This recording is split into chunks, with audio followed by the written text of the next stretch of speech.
These are some of the best trained fighting men in the world. They are United States Army Rangers, soldiers who specialize in using muscle and mind to accomplish their mission. You all know what that mission is, the protection of our country. But as you can see, you don't get this kind of protection without work. And you don't get it unless you've got men who are in physical shape to do the job.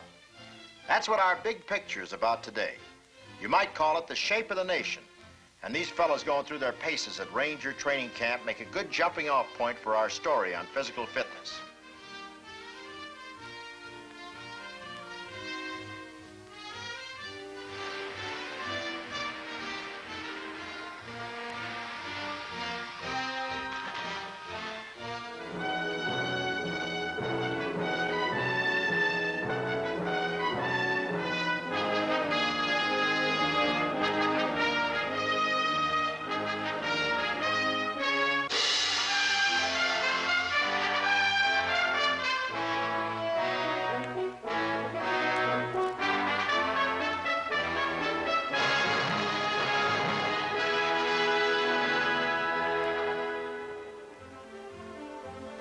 Picture of a man indulging in his favorite sport.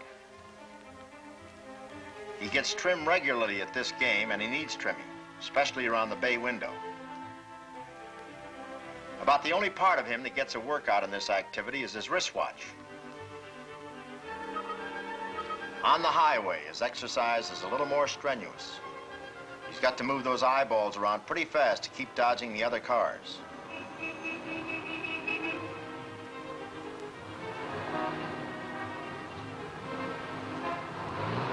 But let's give him his due. Wherever he is, those jaws get a real workout.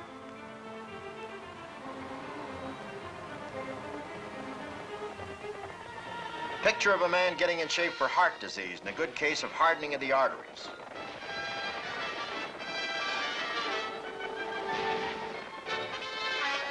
Just a chip off the old block. It won't be long before Junior begins to develop his own 5th grade spread. What our friends, big and little, are really suffering from is the same affliction that hits thousands of Americans, underactivity.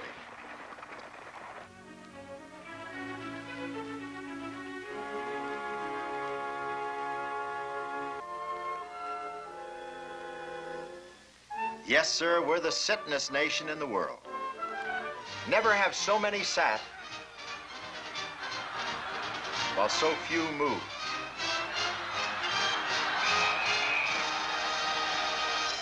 Then there are the automatic gadgets to make the living easy. Grandma had to use her biceps to get these jobs done. Today, the little woman flips the switch and the machine sweats it out.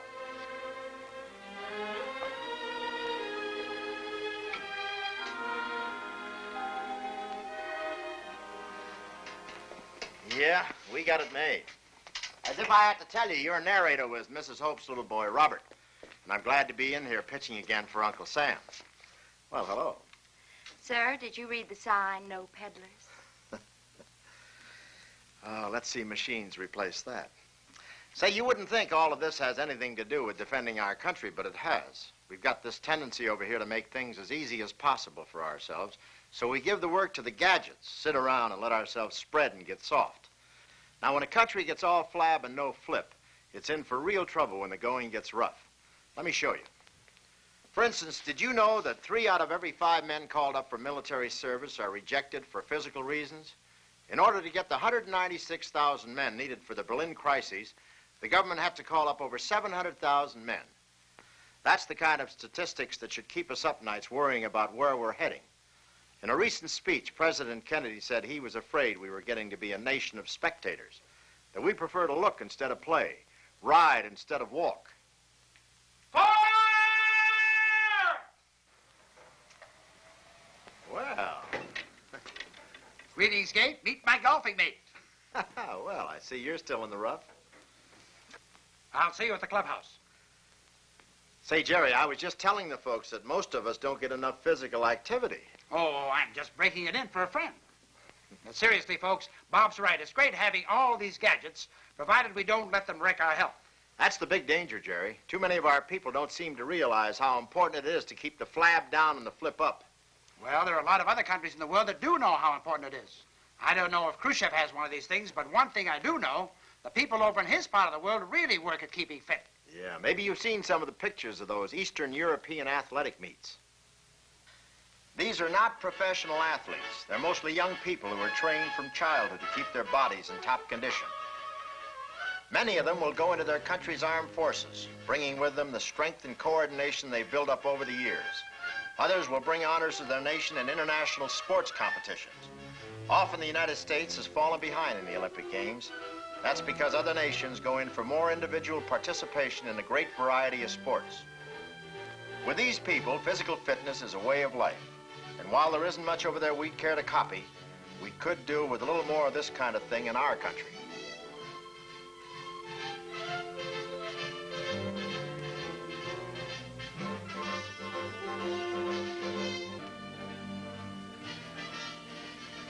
Those pictures certainly ought to give us something to think about, Bob. Well, we're doing a lot more than just thinking, Jerry. Fortunately, we got people in our country who are doing something about it. One of them is President Kennedy's consultant on youth fitness, famous coach of Oklahoma's football team, Bud Wilkinson. Viv, you're the key man in this defense, and it's a little bit tough for you because we've got you lined up playing in front of the tackle. We want you to key the guard. When the guard pulls, you've got to go with him. When he makes a pass protection block, you've got to drop out and cover the hooks. Got it right? Got it. Good.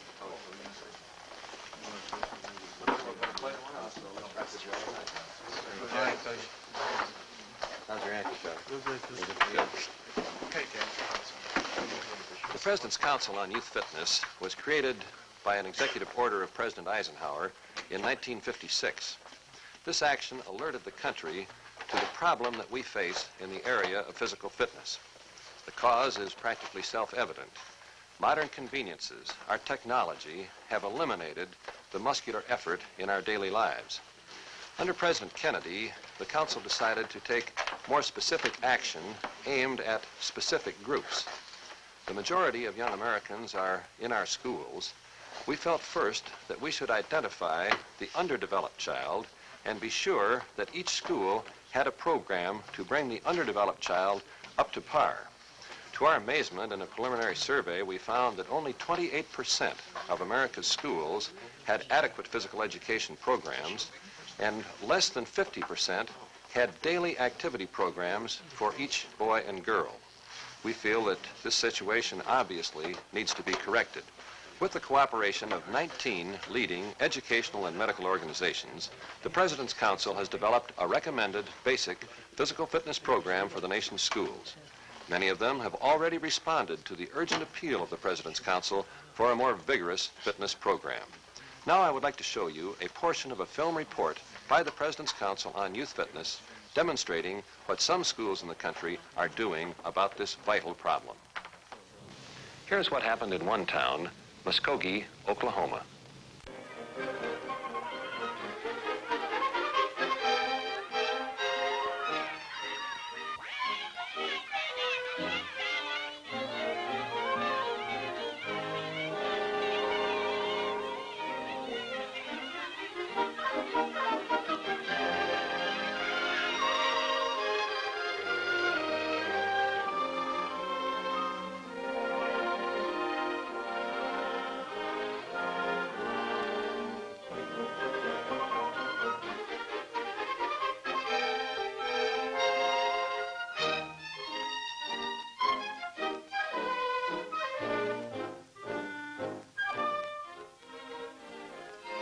Getting used to the new physical fitness program in our school wasn't easy.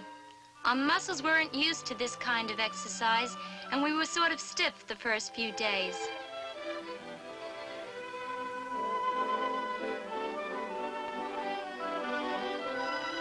But once we got onto it, it was fun. We found we could do a whole lot more than we thought without getting tired. And anybody who couldn't keep up was a real square. We found the exercises helped us to do our schoolwork better, and we slept better at night and felt better.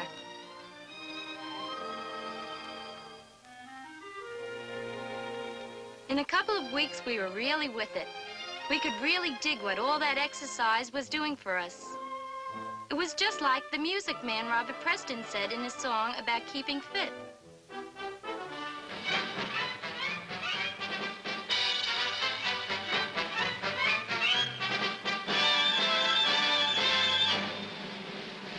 push-up. Down. Every morning. 10 times. Push-up. Starting low. Down. That's 5 more. Down. On the right. 6 to the flabby guy. Go, you chicken fat. Go away. Down. Go, you chicken fat. Go. And halt. Now struggle up to your feet. Struggle. March in place. March. Left a good pound and a quarter. Was it right? Right that it should be left. Yes, I left a good pound and a quarter. It was right, left, and halt. 1, 2. Palms up, arms to the side. Raise. Next we're gonna do backward circles. Ready? Raise. Circle round, round, round. Back and around, back and around. Back and around. Back and around. And back and around. And reverse and around. Front and around. Front and around. Front and around. Front and around. And halt. Drop your hands to the side and feet together. Place. Overhead clap and jump to stride. Known as the jumping jack, far and wide. All right, are you ready? Ready. Jump. 2.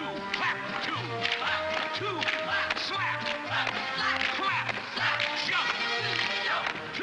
Jump. It's good for you. 3 more is all we do. Jump.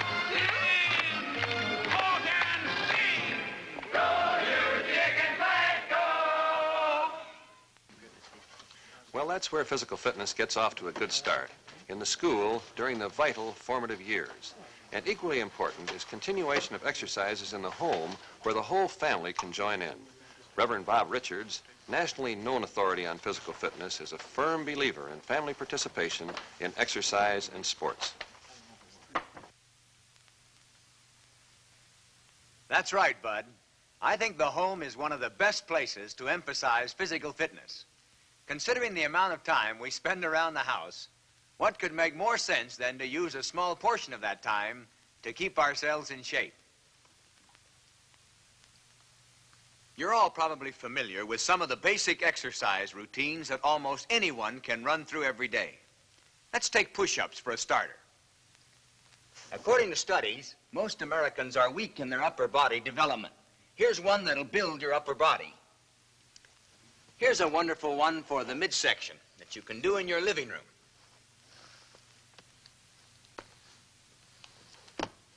If your abdominal muscles aren't in shape, you can bet your whole body will get in shape. This can be a fun exercise. You can do it with members of the whole family. Still another exercise, and one that is good for the hips, is the hip bend. From this one, you can go into running in place, touching your toes, and many other kinds of exercising. The important thing is to stick with your exercising. Make it a daily routine, like eating. Actually, the two do go hand in hand. Good nutrition is an important part of physical fitness. And as Bud Wilkinson said, we've got to start the whole process at the beginning with our children.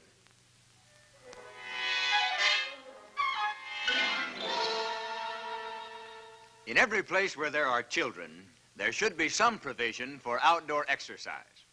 It doesn't have to be anything elaborate. Just a few things to hang on, swing from, or climb over. Anything to give young muscles a workout. A physically fit America might well begin in the backyard or the community playground, where kids can start laying the groundwork for strong, healthy bodies. There are many more ways to continue the chain of physical fitness training in and around the home. Sandlot baseball, touch football, skating, bicycle riding. And Dad, what about taking the kids for a hike when you get the chance? Good old-fashioned walking is still fine exercise. Unfortunately, these days, most of us, children and grown-ups alike, we just don't do enough of it. More than anything else, however, physical fitness has to be a state of mind, an attitude developed early in life. The child must learn to want a strong body, not necessarily to allow him to lick every other kid on the block, but because a strong body will help make him a more secure person. Through his growing years, this constructive attitude toward physical fitness can be encouraged most effectively in the child both by school programs, as we have seen, and within the framework of home and family, where he spends most of his life. school and community, home and family. When these agencies unite in a concerted effort for physical fitness, our children are the beneficiaries. Sound bodies will enable them to lead healthy lives now and do their jobs better when they are grown. I guess we all recognize that there are many challenging jobs to be done in this country.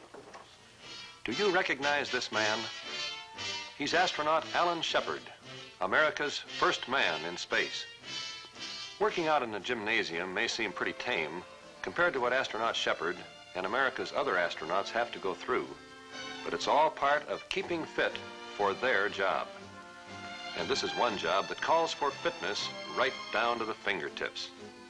These are some of the physical tests our spacemen are put through by the National Aeronautics and Space Agency. Coordination, alertness, ability to withstand tremendous pressures. That's the order these men must fill. Only the best can make the grade. Perhaps Commander Shepard himself can tell us what it takes.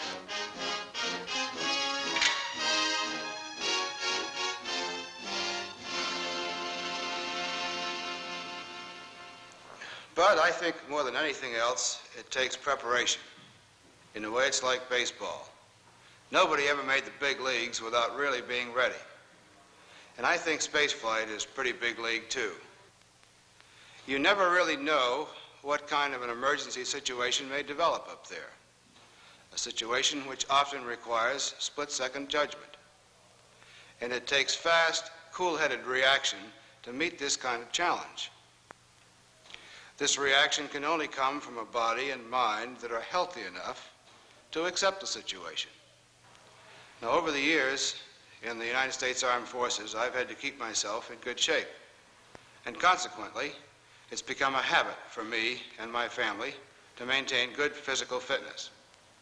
I think this is a habit that would benefit all of us, to enable us to meet our own individual challenges. Key words from a man who knows the importance of physical fitness. Whether we're talking about America's team of astronauts preparing for a shot into space, or a much larger team which may someday have to defend our country. Like this team of West Point men in summer training at Camp Buckner. One day, each of these men may be an officer in the United States Army.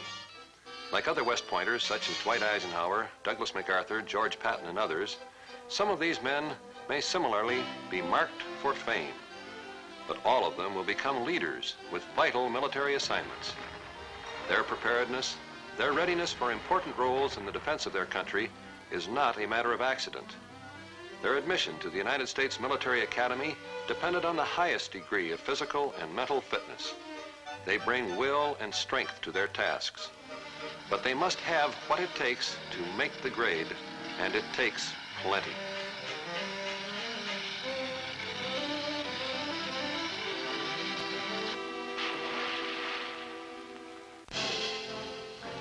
A full program of athletic activities keep the men in shape during the long season of academic and technical studies. At the Academy, West Pointers get a workout in physical activities which stress individual performance.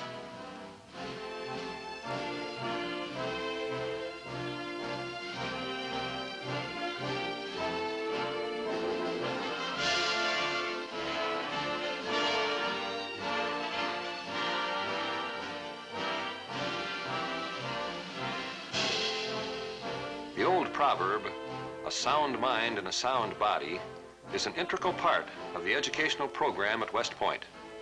Today, we are engaged in a great challenge of ideologies. Our soldiers must be capable of clear, swift thinking and intelligent judgment in order to meet the heavy demands of leadership in a technological age. Only a healthy and vigorous body is up to these demands.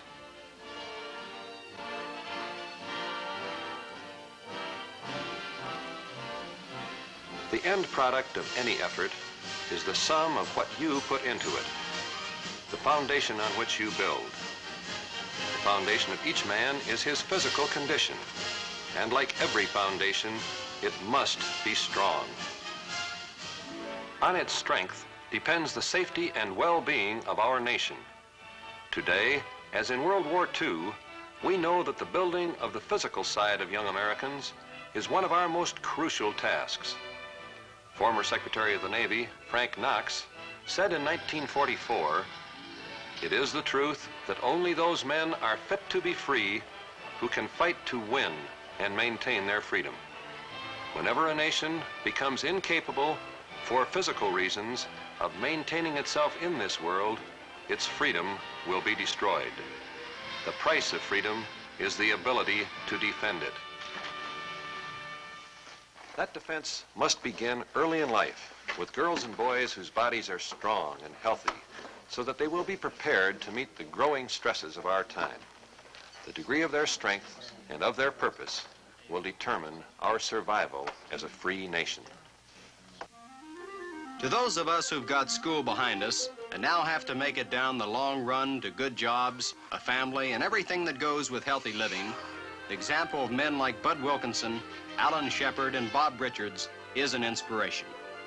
My particular interest is skiing, and I'm in pretty good shape, but I sure was shocked to learn that 3 out of 5 of my buddies couldn't pass the induction physical. There are many roads to physical fitness, and there's sure to be one to fill the bill for each of us.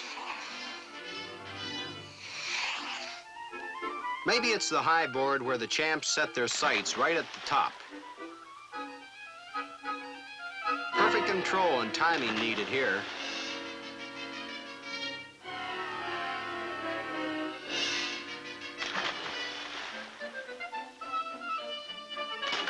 In swimming, it's limber muscles and limbs that don't tire easily. Water sports of every kind are fun and good bodybuilding exercise. And we can do them in our local club in winter, as well as at the beach or lake in warmer weather. Many of us take to the bowling alleys, a great indoor sport that can do a lot toward keeping us in shape.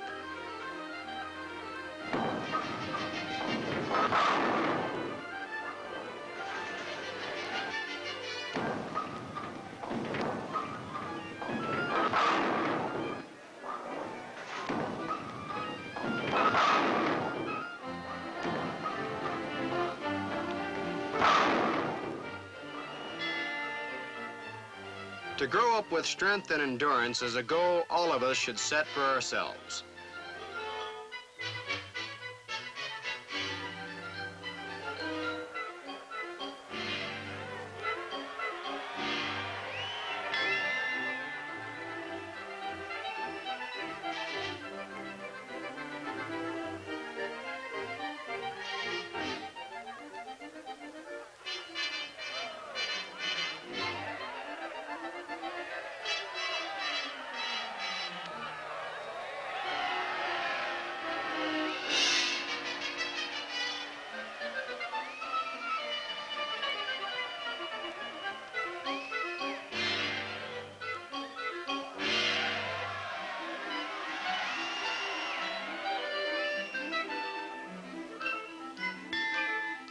Very few of us will become strongmen at demonstrations or international competitions.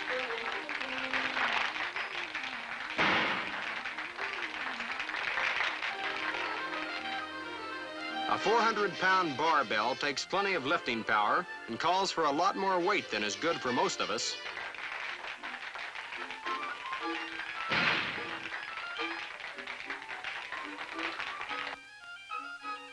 But this kind of strength is an example of what the body can do when it is trained for the job. For most of us, walking, as Bob Richards said, is one of the easiest kinds of exercise and one almost everybody can do. It doesn't have to be a 50-mile hike, but more power to the ones who can make it. The walking habit can go a long way toward keeping us physically fit. But whatever form of exercise we take, we know it's going to prepare us for what's up ahead, for helping us measure up to the demands of military service in the defense of our nation, and for meeting our responsibilities as citizens.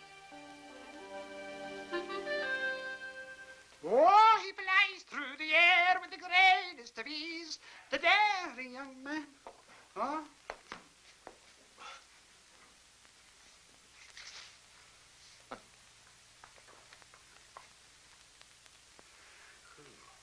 the boxes, too? Show off. Now, that's nice firm flab. Well, everybody can't make top grade in physical fitness, but everyone can make the most of what he is by following a daily program of exercises. That goes for Junior, Sis, Mom, and Dad, and the rest of the family. For all of you, keeping fit will pay off in a happier life. And remember, no matter what your job is, it can be done better when you're in good physical shape. And now, the man behind the country's youth fitness program, President John F. Kennedy, has a personal message for all of us on this important subject. I welcome this opportunity to speak to the people of America about a subject which I believe to be most important, and that is the subject of physical fitness. And I speak not only as President of the United States, but also as a parent of 2 children who I hope will grow up with those qualities of vigor and energy which we identify with the best of America. This should be a matter of concern to us all. A country is as strong, really, as its citizens. And I think that mental and physical health, mental and physical vigor, go hand in hand. I hope that we will not find a day in the United States when all of us are spectators, except for a few who are out on the field. I hope all Americans will be on the field. That is, they will concern themselves with the education of their children, with the physical development of their children, with the participation in the vigorous life, and then also, as their children get older, inculcate into them a desire to maintain that vigor through their normal life. Our citizens are living longer, and we want them to participate fully in that longer life. But they can only do so if they give some of their time and some of their effort to maintaining that vitality. This is a subject which should be of interest to us all. And I hope when we have seen the astonishing results which we have seen from our work in a few schools across the country, where we've been able in the short space of 2 and 3 months to change the physical habits and strength of our children, that this will spread to every school district in the United States, that all of us will participate in the life around us, and in so doing will be better citizens and happier ones. This is a challenge for us all, children, boys and girls, college students, mothers and fathers, and all of us, I think, should welcome it. I hope all of you will join in a great national effort to build a strong and better America through physical effort and through the contributions we can make by the drive and force we bring to our daily lives.